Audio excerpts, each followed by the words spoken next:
با سلام خدمت شما دوستان عزیز، جوزف هستم، مجری برنامه جاده جوانان. خوشحال هستیم که امروز هم باز از طریق این برنامه ها به منازل شما آمدیم. در برنامه امروز سعی می‌کنیم که به سوالات مختلف شما جواب بدیم. سوالاتی از قبیل اینکه آیا شنیدن به موسیقی‌های و موزیک‌های دنیوی درست هست یا نه. مطمئنم که برنامه بسیار آموزنده خواهد بود. پس با ما باشین، چرا که در نهایت می‌خوایم که راجع به موسیقی از دیدگاه کتاب مقدسی و از دیدگاه خداوند هم نگاه بکنیم. بذارین چند نکته دیگه راجع به اثرات موزیک و موسیقی در زندگی انسان براتون بگم. برای مثال شخصی که هنوز به دنیا نیامده، بچه‌ای که در رحم مادرش هست، ثابت شده که این بچه‌ها در رحم مادرشون وقتی صدای موسیقی رو گوش میکنن انگار یه هیجانی بهشون دست میده و جالب هست که چطور این بچه‌ها در رحم مادرشون با شنیدن صدای موسیقی باعث میشه که حتی بهتر رشد بکنن و در نهایت این بچه به صورت سالمتری به دنیا بیاد. یکی از استادان دانشگاه موسیقی میگه که موسیقی مثل یک دارویی هست که بسیار قوی هست. این دارو میتونه شاید داروی مسموم کننده باشه که باعث از بین رفتن اون شخص باشه و یا شاید میتونه به عنوان دارویی باشه که باعث شفای شخص، باعث آزادی و بهبودی بخشیدن به اون شخص باشه.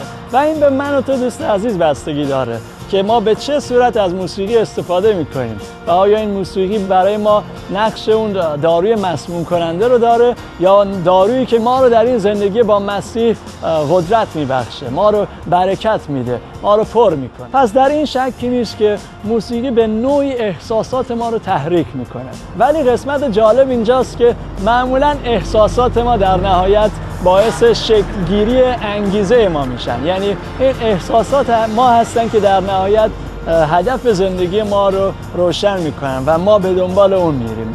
برای مثال اگه شما برای روزها و ماها سرودها و آهنگای دیپرسینگ و افسرده رو گوش بکنین، حالا چه آهنگای هوی متال باشه یا چه آهنگای خوانندگان ایرانی خودمون، این ناخودآگاه شما رو به یک شخص بسیار ناراحت و شخصی که انگار بار و تمام غم دنیا روی دوشای شما هست تبدیل خواهد کرد. خب دوستان عزیز، در گیتار سنتر هستیم. سوال مهم این هست که این آلات موسیقی به چه صورتی استفاده میشه.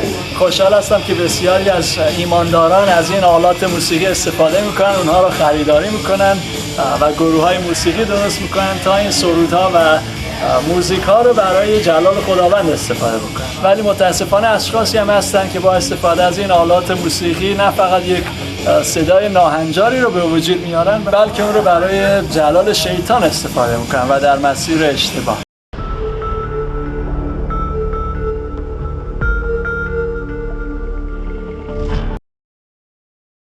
دو زلفونت بود، دو زلفونت بود، تاره رو بابا ماه من بود، تاره رو باب، تاره رو بابا.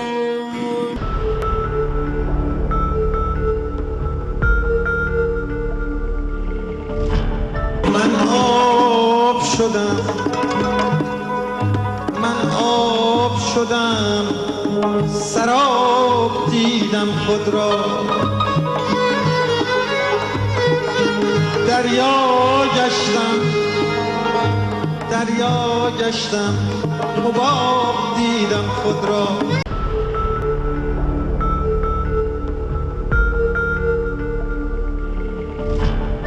عاشق شدم من در زندگانی، بر جان زد آتش عشق نهانی، جانم از این عشق بر لب رسیده، اشک نیازم بر رخ چکیده.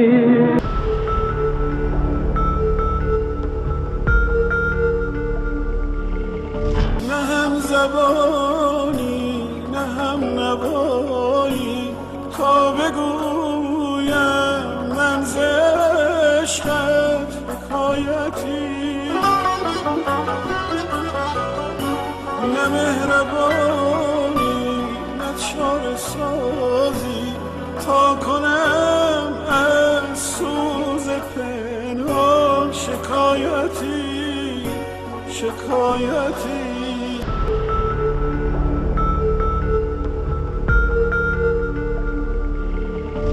مرا ببو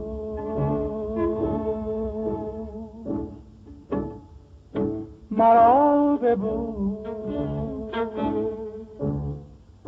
برای آخرین بار،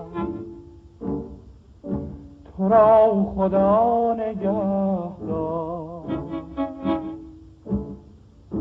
که می روم به سوی سرنوشت.